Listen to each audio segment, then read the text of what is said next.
Ligado.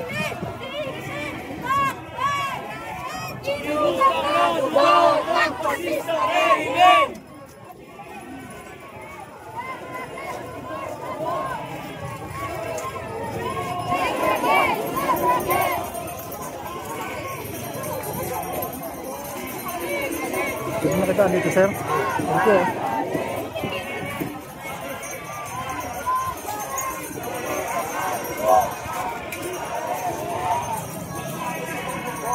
Thank you. Anong nangyayari? Nakapasok kasi baka sa mga lugar na natin.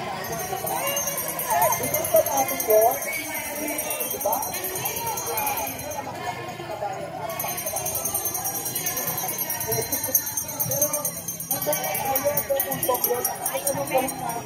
Malaki pa rin ang pupunta natin sila. Yes.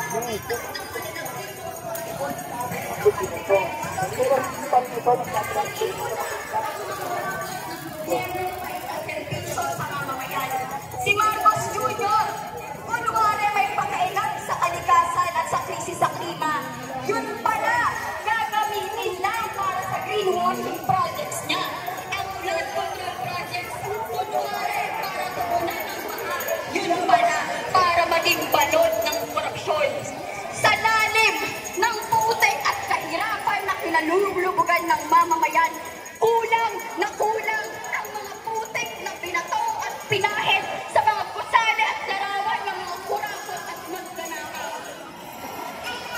Punong pinuto sa palit ng mga kusali na hindi naman tayo makikinabang. Ang bawat sira at multo landscaping project sa palit ng mga kusali ng mga bahay.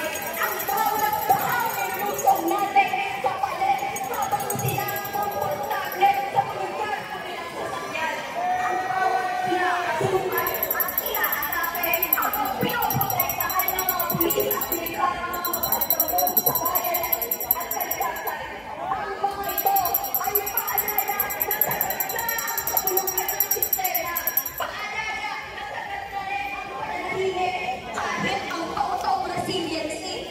Paalala na ang pananahimik ay pagpayag na sirain ng lahat kalikasan na paulit-ulit tayong lubugin ng baka at nakawin ang ating buwis na nagmula sa ating pawis at pagtitiin. Pagpupugay sa mga lahat tayo na sinasabang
Sir Eli. Bako Sir Eli, ako yung nag-iusap tayo sa TikTok dati. Oo. Yes, so sir. Sir, thank you very much. At maraming salamat. Sir, kinukuhanan na kita, okay lang? Ha? At kinukuhanan na kita, okay lang? Okay lang, walang problema. Ay, sir, kaunting katanungan lang. Oo, no problem. Alam ko napakaganda ng isasagot mo. Sir, ngayong naandyan ka na sa posisyon mo. At nasusubaybayan ko naman na talagang pinangako mo ay talagang ginagawa nyo. Sir, paano to ngayon? Ano ba ang maging reaksyon mo dito? Eh, siyempre dapat may mapanagot dito. Unang-una na dyan, si Representative Zaldico. Opo, Dapat mapauwi. At maimbestigahan kasi siya ang chairperson ng Committee on Appropriation no, para sa nung nakaraang kongreso na pinagmulan nitong national budget na batbat ng napakaraming mga anomalous and ghost na flood control project. Take note, flood control project pa lang to. Hindi pa kasama yung ibang mga infrastructure project. So second, dapat maimbestigahan din si former speaker Martin Romualdez. Kasi imposible naman na si Zaldico lang ang may kinalaman dito. As the former speaker, dapat maimbestigahan din siya. So ito yung panawagan natin sa mga kababayan natin, especially to our colleagues in the House of Representatives. At meron din tayong mga sinusulong na mga panukalang batas para mapigilan na, matigil na yung mga ganitong kaganapan. Isa na nga dyan yung Open Bicameral Conference Committee meeting. Ibig sabihin lahat ng pag-uusap sa budget na umaabot sa BICAM dapat gawing public. So yun yung sinusulong natin. Tapos yung doon naman particular sa Independent Commission, well, maganda na may Independent Commission pero kulang ng pangil.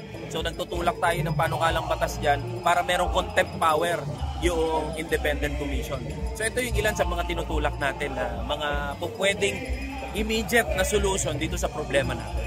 Okay sir, sa mga nakikita natin ngayon, kitang-kita natin na talagang dinadamay nila ang ating mahal na Pangulo. So sir, anong magiging reaksyon mo dito? At bakit? Actually, matwid naman yung call, yung galit ng mamamayan. Hindi natin maisasantabi na yung mamamayan titingin at titingin kay Presidente Bongbong Marcos because after all, he signed the General Appropriations Act. At bilang Presidente, he's accountable. Kung siya ang pumirma dito sa national budget na punong-puno ng mga anomalous and ghost flood control project, again, take note, flood control pa lang to. So dapat, siya rin ay accountable dito sa issue na kinakaharap natin ngayon. And it is really serious na may mapanagot dito, may maging accountable dito. Actually, kahit wala yung House of Representatives, kahit wala yung Senate, kaya niyang immobilize yung buong executive para hulihin, mapanagot, makulong na. Problema kasi, ang daming hearing, ang daming investigation, wala nakukulong. Sayang oras.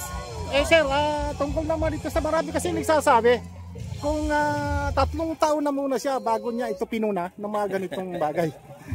Ba't sir natawa kayo? Ayun niya Ngayon lang. Opo. Diba? Ngayon lang Ngayon lang. So ngayon lang napansin, it's been going on for how many years already? Opo. So ngayon lang nakita itong mga, take note kasi halimbawa 2025 pa lang pinag-uusapan natin tsaka 2024. Opo. Paano pa yung mga nakaraang taon, 2023, 2022? At to be fair, hindi lang dapat during this administration. Dapat sakupin din ng investigasyon yung mga nagdaan na mga administration. Opo. Sir, bago ako magtapos kasi nung sa pag-uusap natin, nag-promise sa akin si Kong Eli, manalo matalo magkukulab tayo. Kung naaalala po ninyo. Sir, ako po yun. Taga Las Piñas ako. Nasabi ko, sir, kailan kayo pupunta rito? Sabi mo, sir, bahala ka na dyan kasi medyo kulang tayo sa budget. At naintindihan po natin yan. Hindi man lahat ng taga Las Piñas, at least buong pamilya ko, sir, dinala ko sa iyo. Thank you. Dahil gustong-gusto ko yung ginagawa ninyo. Dahil siyempre, bilang ako ay manggagawa rin, nararamdaman ko kung ano yung hirap, no? Na kaunting-kunti na nga lang ang ating maliit na sweldo. Nagtatax pa tayo ng pilit para sumunod tayo sa batas. Pero anong ginagawa nila, sir? Di ba, sir? Tama. At sir, congratulations po. Thank you. Laban lang tayo, boss. Laban lang. Sir, baka pwede naman makabisit sa inyong opisina. Kung open man. North Wing 609. Opo. Contact lang kayo bago kayo pumunta doon para madali na lang yung pagpasok. Pero busy na ngayon si sir. Baka mamaya matagalan bago sumagot. Anyway, sir, maraming salamat po at pinagbigyan. Pangalan mo ulit, boss? June po. June J Channel. Thank you. Mga sir, salamat po. Sir, thank you po. Salamat, Sir Eli. So guys, yan yung si Sir Eli, yung ating idol na sinuportahan natin noong panahon nang siya ay tumatakbo pa lamang. At sa awa ng Diyos naman ay nakakuha siya ng isang lamesa. At hindi naman nabigo ang mga manggagawang Pilipino. Siya ay talagang tinutupad niya ang kanyang mga pangako, ano? At sa ngayon ay talagang nilalaban niya. So maraming salamat sa inyo lahat and magandang araw.